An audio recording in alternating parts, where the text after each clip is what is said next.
Morning, everyone. Welcome to this workshop. My name is Yifei Liu. I am an associate professor at UMKC School of Pharmacy.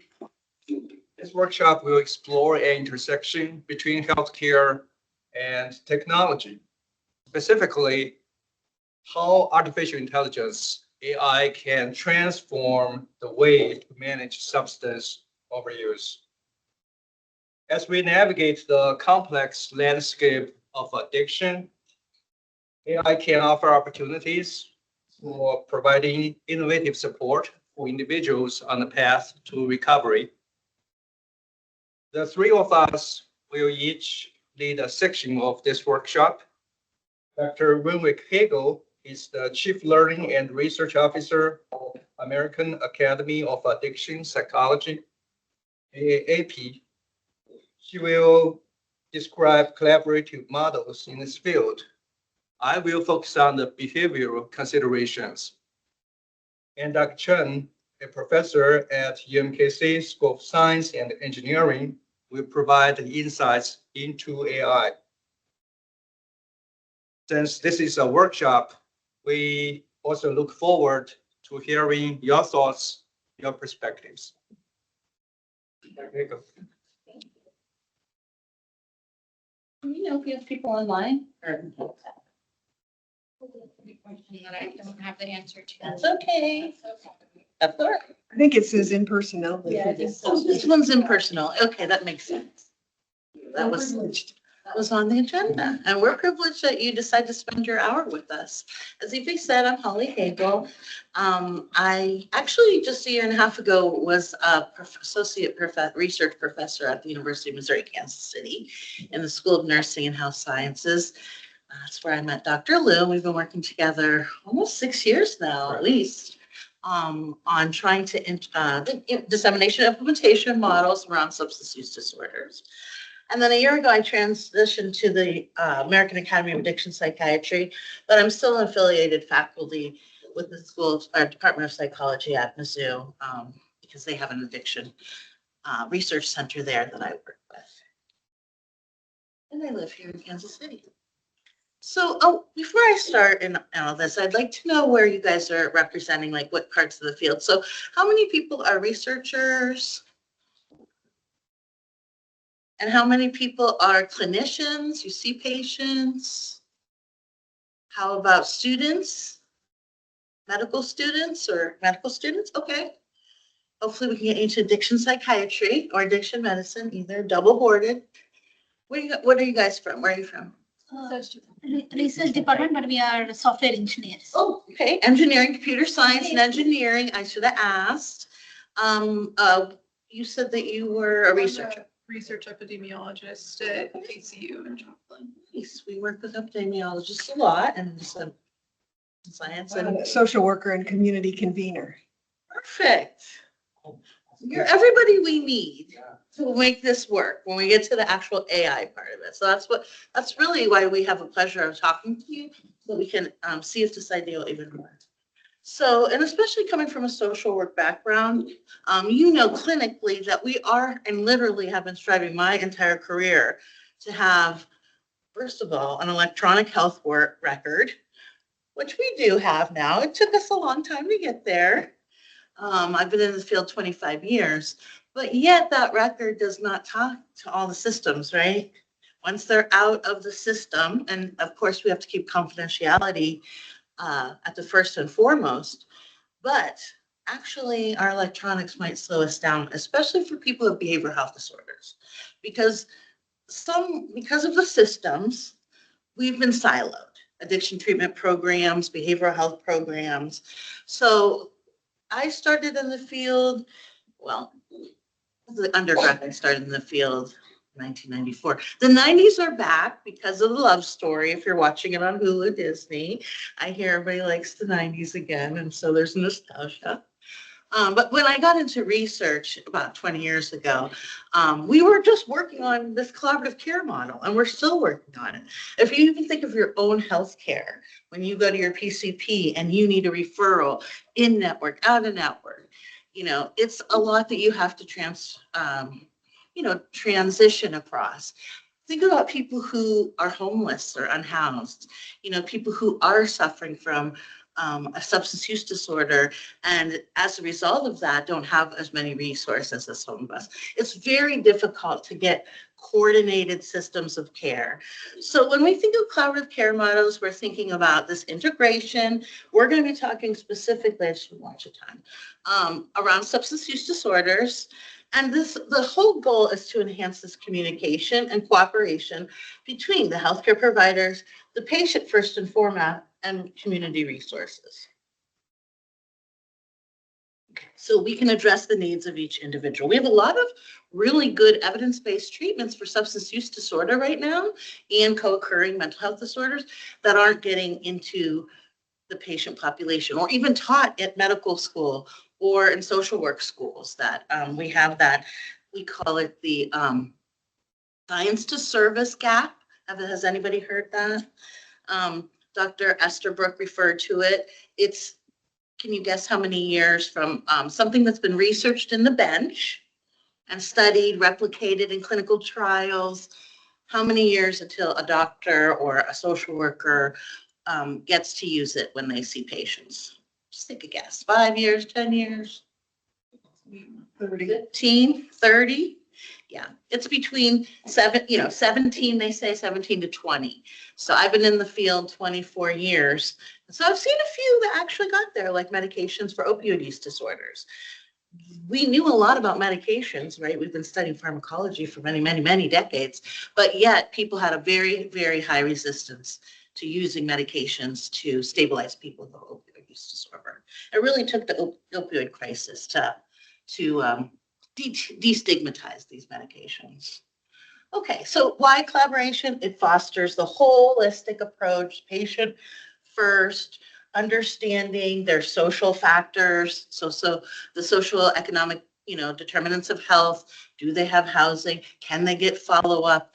Do they have friends and family that could check on them? Because isolation and loneliness, we know, are epidemic levels, and that impacts our public health. So it's not just, can you get the medication? Can you get a clinician? That's great if you can, but you need these other external factors, especially when you have a substance use or mental health disorder.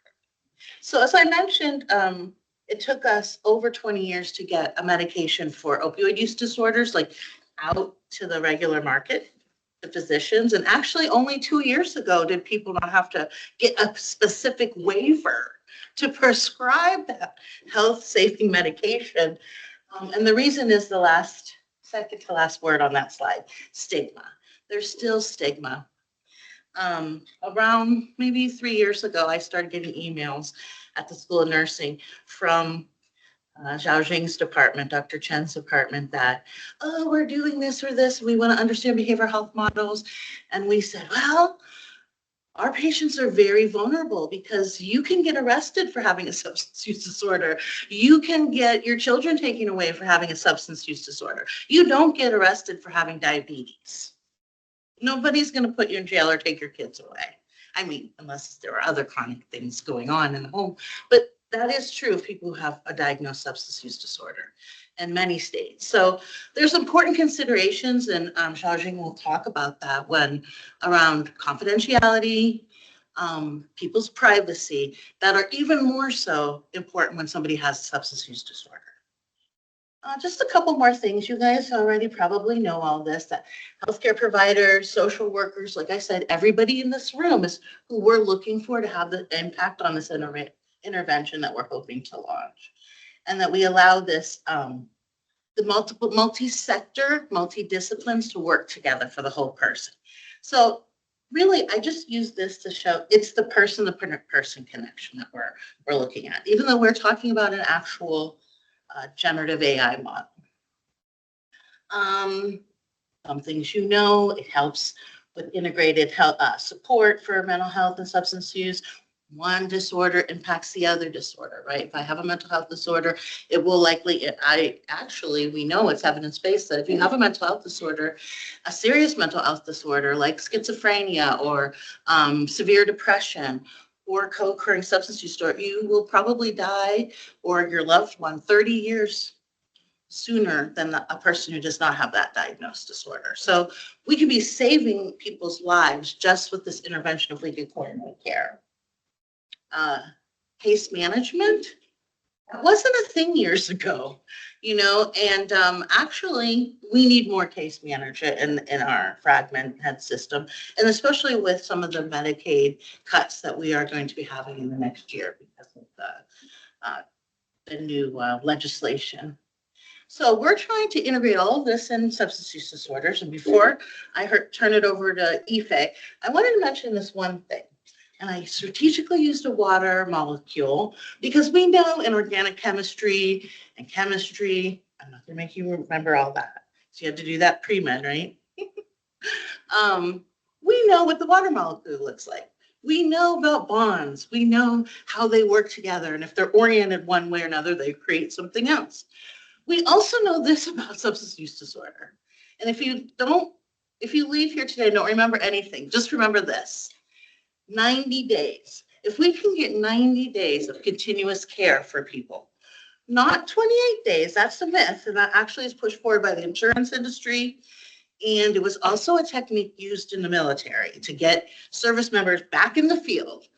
It's not evidence-based. So all the movies say 28 days, or that's well known. People need 28 days of treatment. It's actually 90 days. And it doesn't have to be 90 days inpatient. It could be 90 days inpatient, 2 months out, intensive outpatient, and then continuous outpatient. It could be 28 days inpatient, peer supports like NA and AA. As long as it's 90 days, that gives people the best chance at long-term recovery. Why? Because the brain can heal itself. The brain can heal itself, and we form habits after 90 days. So this is the gold standard, and we're not even near that at all. That's why people cycle back in and out of treatment and actually get worse, get more chronic. Obviously, if we can get 6 months, that would be lovely. People could get master and really integrated into the treatment protocols that work for them. Okay, so community-based intervention, I think they involve peer support groups, patients.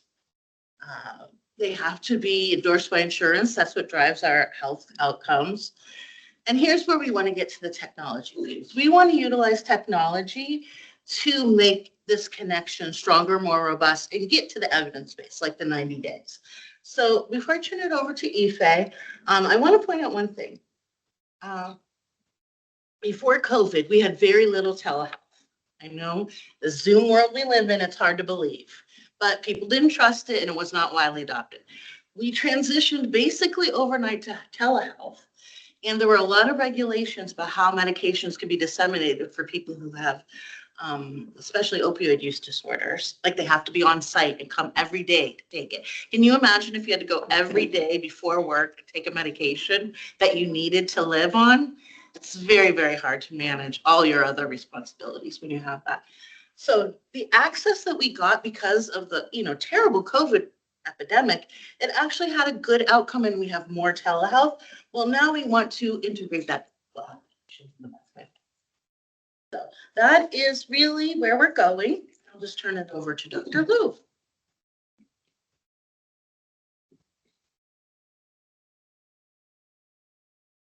Dr. Hagle, here's the behavioral considerations of using AI in substance use disorder management.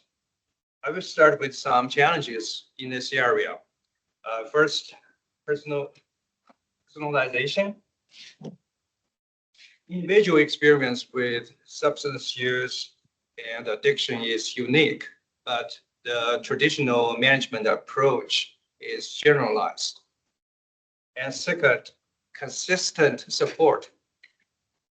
Many individuals encounter gaps in care with a variety of factors, and these gaps represent vulnerable moments associated with relapse risks. Third, early intervention. A common challenge is identifying and addressing substance use early before it escalates into more severe stages. AI has the potential to address these challenges in two ways. First, AI can use predictive models to analyze diverse data to identify potential relapse risks. By detecting subtle behavioral changes, such as increased stress level, shifts in routine, AI can also proactively offer support. Second, AI can deliver personalized support by analyzing an individual's unique behavioral patterns and personal triggers. AI can recommend adaptive interventions in real time. I'll give you one example. AI, AI detects a rising stress level, which is a precursor to relapse. It could suggest personalized coping mechanisms, such as connecting with a peer support coach, practicing a relaxation technique, or scheduling a session with a provider. Biosensors can also offer opportunities for behavioral monitoring, but AI amplifies that potential. Today, smartphones, apps, and the wearable biosensors can track metrics such as our behavioral frequency and engagement. Traditional monitoring relies heavily on human observation, making it intermittent and prone to inconsistency. AI, on the other hand, enables continuous monitoring. AI can also leverage two psychological mechanisms to influence and support individuals: behavioral nudging and positive reinforcement. Behavioral nudging involves subtle interventions aimed at guiding individuals toward making choices. This can be achieved by making certain behaviors more intuitive and appealing. For instance, as mentioned earlier, AI can monitor stress levels, and it can use that data to deliver personalized messages. Positive reinforcement focuses on encouraging desired behaviors by providing rewarding interactions. In the context of recovery, think of AI as an always available accountability partner. The system can track our progress, celebrate milestones, and provide personal encouragement. When incorporating AI into behavioral health, it's essential to examine the ethical implications, ensure that AI benefits people without compromising fundamental rights. Privacy is important, as AI would manage highly personal and sensitive information, which includes not only just the medical records, but personal behavioral patterns. Ensuring data protection measures would include, first, transparent data usage. Individuals clearly understand how their data will be collected, used, and stored. Second, autonomy and consent. People should have control over their personal information, including the availability to opt out at any time. Another concern is the potential for algorithmic bias. The algorithms are trained on existing databases, which may reflect historical biases related to socioeconomics or other factors. So AI systems should undergo regular audits to identify and correct biases. While AI holds promise for advancing behavioral health, it's essential not to lose sight of human connections. Human interaction fosters trust and empathy, which technology cannot fully replicate. AI should be viewed as a supportive tool to enhance care, not as a replacement. This is where the concept of human in the loop becomes relevant. In a human in the loop concept, AI plays an assisting role, and the responsibility for critical decisions remains in the hands of human professionals. As we conclude this section about behavioral considerations, I want to emphasize that integrating AI into health requires both practical and ethical considerations.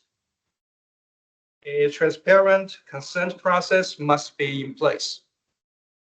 Equally important is individual autonomy over their engagement with AI. Additionally, regular audits of AI algorithms can ensure their accuracy, fairness, and reliability.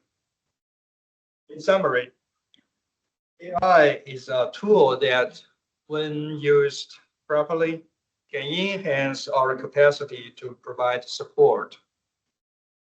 The goal is not to replace the human connection, but to augment our capacity to meet the recovery needs. Now I will hand it over to Dr. Chen. Okay.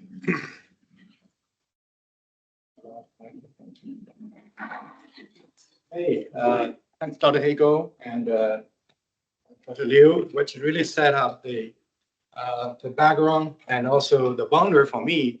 So I'm here talking about technologies, okay, the AI. But I think before, everybody, AI is buzzword, right? I think all of us are being bombarded, overwhelmed by the AI advances every day. I think all of you are using ChatGPT, daily work, writing email, writing report. This is no surprise. But I think AI is, from a technology level, is more than that. I can put a lot of stuff about AI part. It's a little bit outdated, but today, let's say talk about today, right? Now, 2025 pictures and some language put there. But as of today, even I changed my mindset. AGI is here.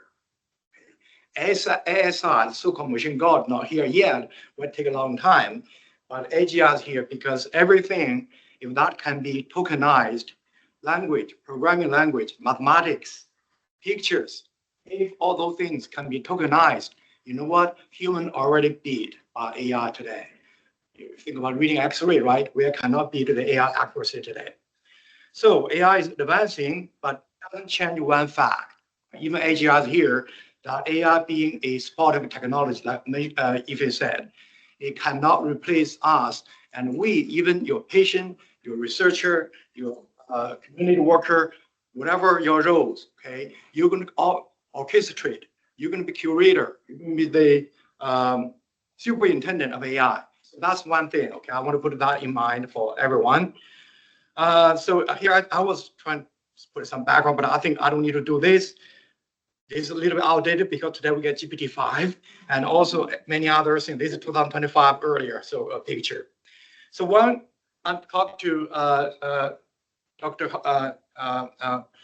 Google and Dr. Liu more than a year ago, we were actually the mechanism already there, the collaborative community-based model.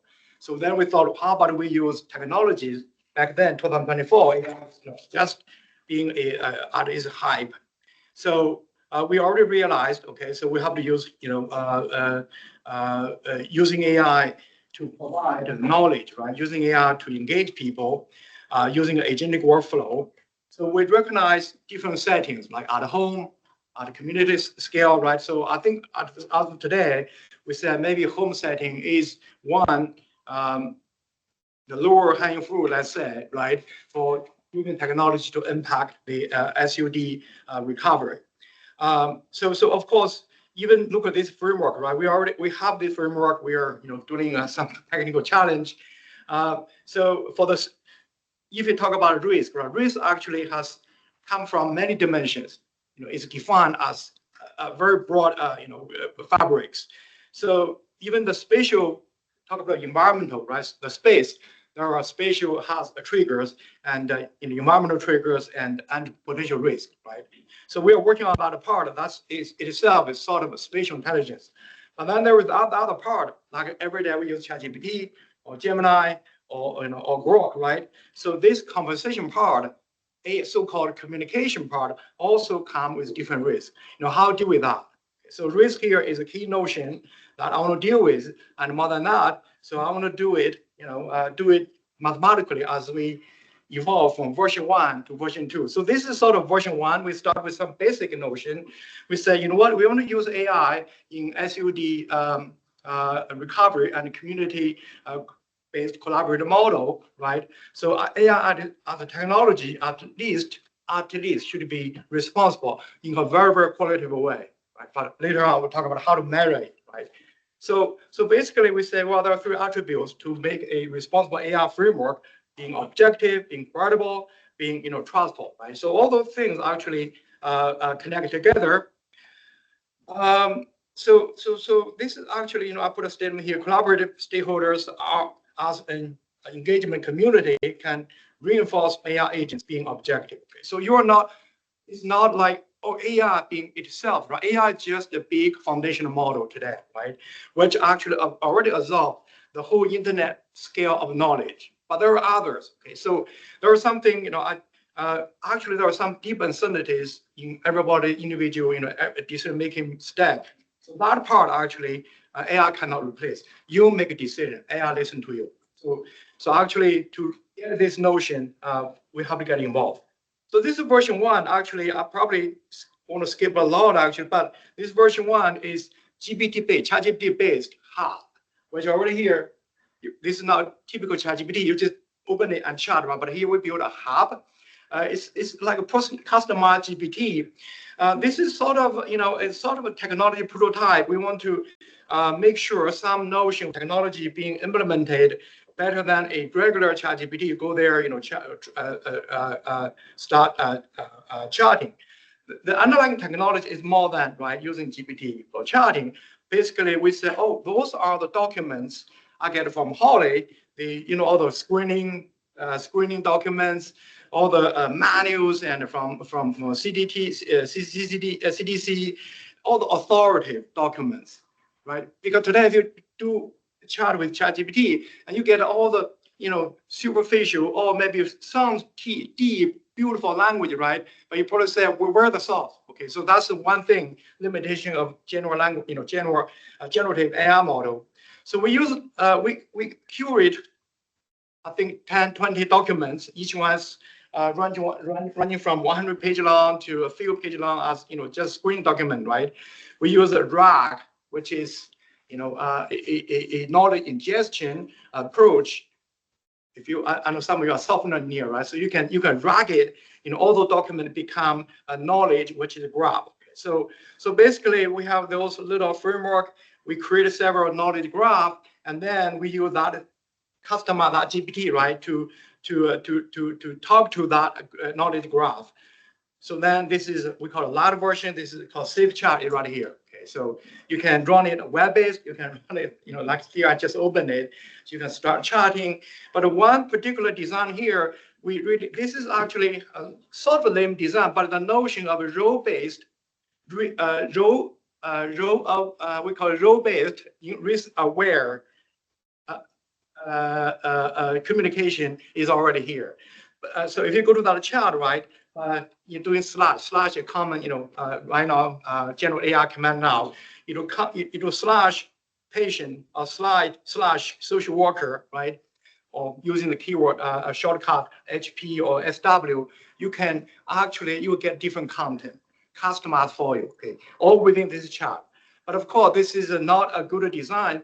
We're trying to implement this technical notion because in reality, it has to be a web app, right? So independent, with your own, language model and with your own knowledge graph. So here we build everything within this open, ChatGPT environment. So yeah, this is this is a this is all the documents we have. So some details, and we have an undergrad student. She did a great job, for each document, right? She manually extract the keywords which help the creation of the knowledge graph. Something called semantic. You have to manually grab the semantic first, and then we do create a graph. This is all just process. Those are the graph nodes. Okay, and this is rule creation. We set up some ground rules. Okay, because this is so we have to categorize the risk level, right? If unverified or credible or research based, they have different risk level. So we have a manual number for different risks. So there are other rules, basically, you log in as HP, log in as SW, different rules. Okay. Demonstration. I think I have some animation here, but you can demo. We can demo here, right? So I can screen this one. So basically, there, by charting, all those kind of things. Okay, so, well, different. You are logged as, right? Family member. So there are different risk level associated. Okay, but to this end, this is version one. We are doing sort of a very qualitative approach. Just the idea, the concept there. So now.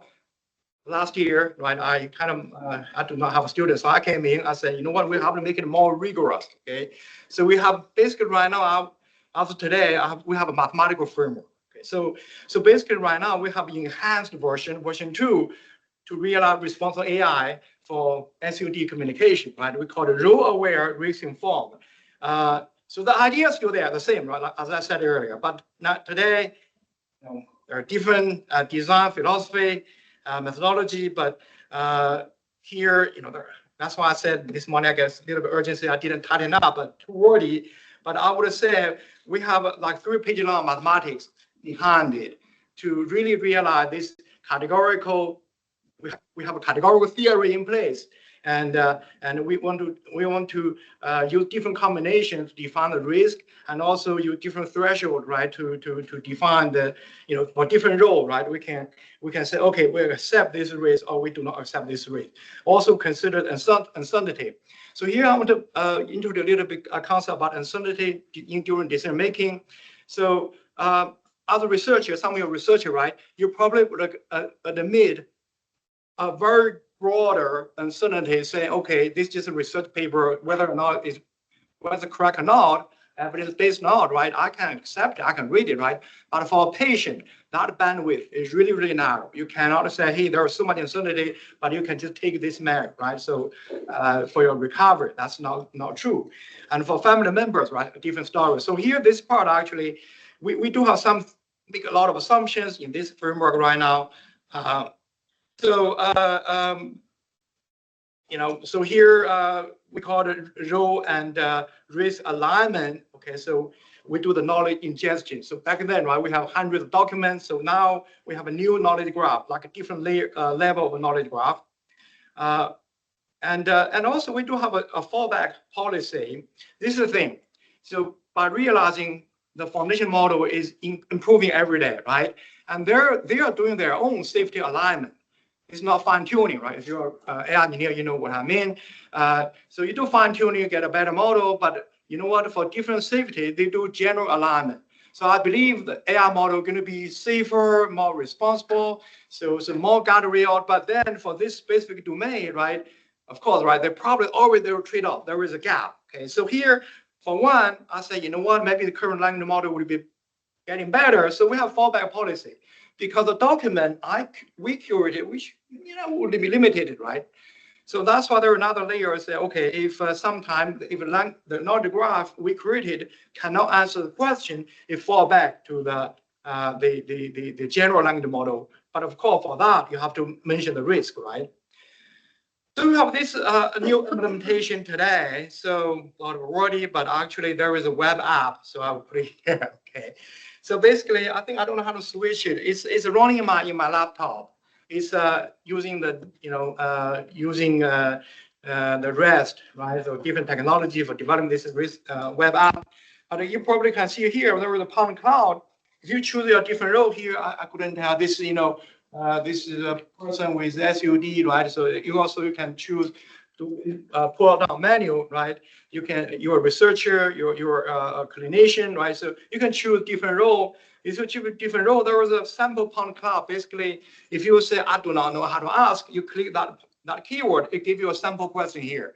Like I do this all the time because how should I ask? I'm not in the SUD. Holly probably know, how to ask about it, right? And also, here just copy paste the question here, and I can start asking a different role. So this is a little bit, we call it a little bit better version. But imagine implement in practice, right? It might be a personalized, goggle, augmented reality goggle, right? Or maybe your smart app. Okay, so running your own machine, but here it's just run, in my laptop. So this is version 2. So basically, right, so I probably want to this takeaway message, right? We recommend collaborative models to manage SUD as Holly actually, I think that's mechanism. Okay, so that's the overall mechanism. And the behavior consideration, as Dr. Liu mentioned, right, is very important. That's the guardrail. Okay, that's the guardrail. We have, which to me is so complex because it involves social dimension, right? And social economy actually. But here, right, being an engineer, we created a safe chat as a version 1. So where we can implement some preliminary idea and also even frontier idea, always following the, let's say, OpenAI's progress, right? And also we develop our own role-aware, re-informed mathematical framework for SUD communication enabled by AI agents, and have developed a web app prototype. Okay, it's just prototype, right? I cannot say you can use it now because that's take a lot of efforts. But then this is a question, right? Have we covered all risks? I would say no, right? There's so much. I think, it takes a lot of time and efforts to engineer it. But also in the end, I think this is overall, it has to be a human, AI, collaborative approach. So, but at the very end, right, it only provides technology foundation, technology neutral. Okay, so it is up to us to make it responsible. Okay, so that's the whole message. So I hope you enjoy it. Okay, thank you. Thank you. This is discussion, right? So, well, we do like a little scenario, just like a thought experiment. So I went to a traditional 28-day program, feeling great. I had an opioid use disorder. I hurt my back. I got on hydrocodone. I've been depressed. My daughter left, she's an adult now. I'm home. My whole world has changed. So I went to a 28-day program, and the idea that we have is this app, my psychiatrist, because we know you're going to go on psychiatrist, is going to sit down with me on my discharge, and I could customize my app, the things that I want to do, like make sure I talk to my daughter every 3 days, because that really helps me, but I'm not overbearing mother every 3 days or so. And I want to do meditation because I like to start out my day. I'm also prescribed buprenorphine to help me stabilize my addiction to opioid use or opioids. That's a medication that helps you stabilize the dependency. And so we set it up in the app, and I'm going home. I'm going back to the home that I had insomnia, that I started using, taking 3 pills instead of 1. I'm going back to that same environment, which means same stressors. So this app should be able to tie me to any questions that I have about, I'm feeling depressed now that I'm a week out of treatment and yet I haven't gone back to work. Then my psychiatrist could go into the app, self-select. So the information is not, it's integrated, but the psychiatrist will only see the information that they need to see. I'll see the information as the patient that I need to see. My social worker, who I don't have an appointment with till 2 months post-discharge, will see what I've been doing. You might be able to see I've skipped all my meditation sessions. I didn't pick up my last refill. And it's an opportunity to manage it in a more personal way with generative AI behind that. How do you guys think that would work? What makes you feel uncomfortable about that, and what makes you feel great? Like, yeah, be great. I can get you that 90 days, Holly. We're here 28 days, but this app will tie in these services. What do you guys think? I think on paper, it's fabulous. I'm sorry? I think on paper, it's fabulous. I think, his point about this being complicated is really, really because of the cultural issues, the ethical issues, all of that. I train community health workers. In the last conference I attended here, they ended the conference with AI is effective only as ethical as the programmers are. And that's a judgment call. I mean, that's a huge thing. Yeah. So I can see where it would be helpful. I could also see where it'd be a real challenge. I lost a niece to substance use, and I can see where enabling someone to have this or just being able to provide it is fabulous. Yeah. But the coaching on the other end and getting people to follow through with it could be a challenge. Yeah. I have a app that I could track what I'm eating, but then I get bored. And all I literally do is have to take a picture now. It's very, very, very accurate. It'll tell me all these things. And I'm like, oh gosh, really? I gotta do this? You know, there's that motivation. The other thing that we taught, that ZhiQiang talked about is augmented reality. So going back to the scenario, I was discharged after 28 days. I go home and I could use the augmented reality glasses to map my environment. To say, okay, my kitchen, it's a safe zone. I make my hot cocoa there. But when I have insomnia and I'm in the living room, it's a high stress zone because I'm starting to work myself up. I'm starting to think about, I don't have enough of my retirement fund. My daughter's 1,000 miles away, the bedroom could be, so that's what our idea was. We would map that into the app as well. So I could be prompted like, you seem stressed because say I have an aura ring. This is the biosensor piece of it.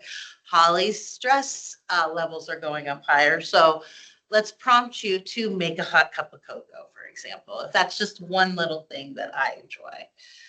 Is there more you want to talk about, like the augmented reality piece, or? I think I can bring that out of that picture. Oh, but please start where you already pulled this up. Well,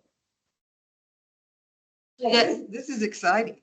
Would you guys put on Meta glasses though, or Alpha glasses?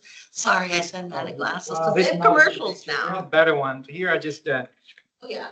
yeah, it's sort of like idea, right? We submit a challenge, an AI challenge, well, I don't forget what it's called. So basically where we're gonna take care of this, we're trying to work on this, the use of spatial computing or augmented reality, where using that we can, map the triggers, potential risk, right?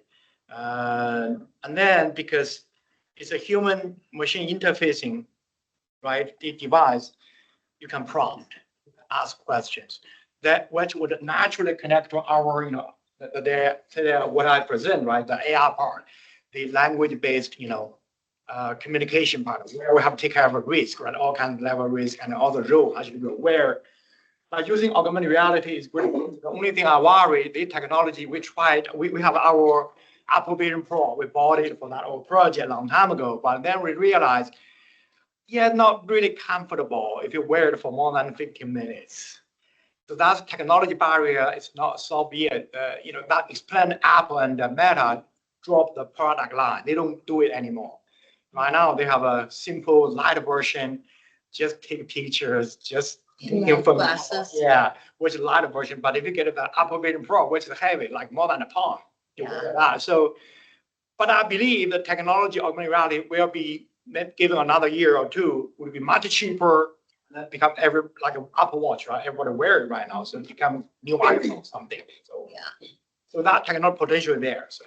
Yeah, we also talked about like if you could just scan with your phone your room, and I could be like, my porch is my sanctity zone. I sit there with my dog. So, my phone will prompt me, especially if it's connected to the biosensor, my Apple Watch or my Oura Ring. Oh, maybe you should sit outside for 15 minutes before you try to go back to sleep. Things like that. Call your psychiatrist in the morning, or, go to your yoga spot in the mornings. It seems like there's so much potential here. Good things, right? But I also wonder, at what point does it feel like too much like Big Brother is watching and like too personal and invasive?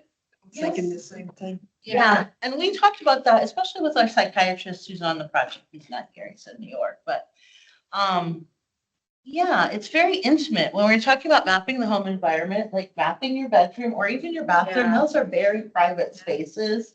So, you know, what we want to do is make something that would be accessible to people. So they could do as much or as little as they wanted to do so that they can maintain that privacy. And I think Xiaojing was saying that AI is the assistant. You know, we are the guider of it. It should work for how it works for you. Like, for example, my daughter had anxiety. And the thing that really helped her, it seemed so simple, is we got her a little dry erase board. And she would just every day write what she wanted to do. And literally, she would start out with, I want to brush my teeth, take a shower. And it just calmed her thinking that's like spiraling when you have anxiety. And even my husband's like, in her room and she has this like thing on her door, like, you know, brush my teeth, take a shower, log on to my classes or whatever.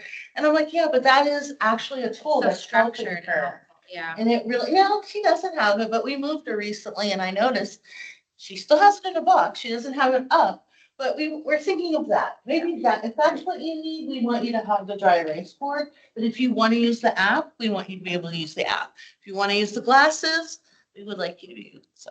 But I think one of your phrases was very important to me, was keep humans in the loop. Mhm. I think, you know, that's, you have to keep humans in the, I used to be in a book club with a guy who had things, and I think who was only human contact. It was a book club, but because he loved his goggles. And I think he probably used those to his detriment based on the conversations we had, but I don't know. Yeah, I guess my question is, you talk about like humans being the superintendent. Yeah. Not everybody has the media, digital true. literacy to Yeah. be the superintendent. So how do you kind of teach that before? Because there's always going to be a tiny, maybe even a baby risk that the AI says something out of pocket Yeah. and wrong. And so how do you teach people before that, you know? In our loop, it is a closed loop, like not a public loop. It's a loop with your psychiatrist, your social, like, you know, I already demonstrated, but there is that chance, right? And so Xiaojing had mentioned that we need to audit, or I think you used another word, check the system to make sure that what it's putting out is accurate and evidence-based, definitely. And the feel of Big Brother, I think that's something we have to manage. Yeah, right now we have blueprints and a little bit of the protocol, but this is very useful. Thank you. The notion of big brother watching, right? Or the hope with that everybody has to be superintendent. Whew, yeah, this is beyond SUD. Well, it Our is, that's whole true. Society problem right now. AI is here, admit it or not, right? My son broke his ankle, but he used ChatGPT every day for doing homework, writing an essay. I said, oh my goodness, so it's here, and he asked me, Dad, why every time I start chatting, my son named Ray, ChatGPT or Gemini, I asked, hey Ray, he said, why he know my name? He said, you chat too much. Yeah, exactly. If you chat too much, the current AI has a context. Yeah. And the memory is there. It's there. And to be on, I think UMKC system, right? Subscribe Gemini. And you know what? Because it's a workspace, every chart is there. I just cannot see the ID who said that. Some even flag inappropriate by our colleagues. Inappropriate. Oh, goodness. Think about it. Yeah. It's a workspace. You know, the whole UM system subscription. This is different from the ChatGPT subscription. If you have ChatGPT Plus, you probably delete it. But that one, I cannot even delete it. One time I asked my house, you know, setting up my house, right? So how much is it? I said, what is here? Right. So that thing, somebody who can delete it? The IT guy from UM system. Right. So he's a big brother. That's true. He can technically he can see everybody's message, but I think it's like I said, literacy or fluency of AI has to, education very important. Very like short crash course for everyone, 10 minutes. Yeah. You know, like I do want to say something because Dr.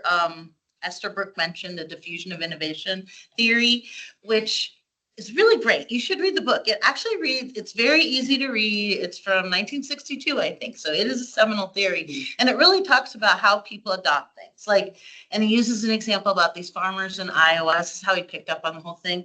And some of them said, yeah, I want to try this new seed. And others were like, no, we got to do it the way my granddad did it, my dad before that. And so the farmers who did the new seed were open to that. They flourished. And those farmers who were like stuck in that old way had less crops. And that made them to think like, why were some people willing to do it and some people won't? And it led to that theory. Like, have you guys ever enrolled in the I know how to use your smartphone class? No. But you all use your smartphones, right? Yeah. Our motivation is extremely high to do trial and error. Like I would admit, I ask my daughter things, or she'll tell me, why are you doing it this way? So she is a coach to me in a way, but if your motivation is high, you're likely to adopt it anyways and kind of figure it out. But we do have to mitigate for people's fluency and literacy and, you know, ethical boundaries to do no harm. I think we're over time. We are. Okay, I'll leave you with this though. We did, the reason I started answering the emails from the Department of Computer Science and Engineering was because we surveyed people in recovery. We asked them, is this intrusive if we're starting to do all these things? And they said no. They said, if it's going to help me and make me healthy, I want to do it. I trust the medical field that you'll do the right thing, the safe thing, and all of that. So it got me to answer the emails and then start working with these guys, and they're super sweet and they're very responsible. They want to know this field. They really do before well, it's already unleashed, but to use it in a responsible way. So that's what just said there. Thank you for keeping ethical humans in the loop. We're in the loop. think about it, right? I thought AGI, super AGI would take another 1 or 2 years, but it's already here. Right. AI can prove very, very complex math. Right. Think about it. It's in a way, right? But one thing, AI doesn't interrupt our physical world, our human connection. That's why it cannot. That's why. So. Well, thank you all. Is it